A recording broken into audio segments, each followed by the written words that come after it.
മലയാളക്കരയെ തന്നെ വിഷമത്തിലാക്കിക്കൊണ്ട് പുതുപ്പള്ളി സാധുവിൻ്റെ തിരോധാനം. ഇന്നലെ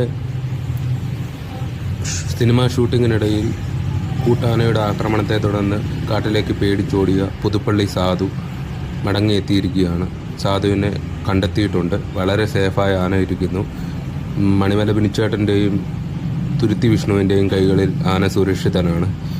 എത്രയും പെട്ടെന്ന് അവനെ നാട്ടിലേക്ക് തിരിച്ചു കൊണ്ടുവരുന്നതാണ്.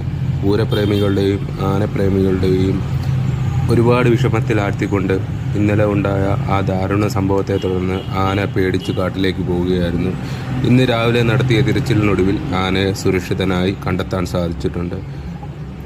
സാധു എത്രയും പെട്ടെന്ന് നമ്മുടെ പൂരപ്പറമ്പുകളിലേക്ക് മടങ്ങിയെത്തട്ടെ എന്ന് ആശംസിക്കുന്നു. അവനെ ഓർത്ത് വിഷമിച്ച, അവന് വേണ്ടി പ്രാർത്ഥിച്ച എല്ലാ ആനപ്രാന്തന്മാരോടും ആനപ്രേമികളോടും ഹൃദയത്തിൻ്റെ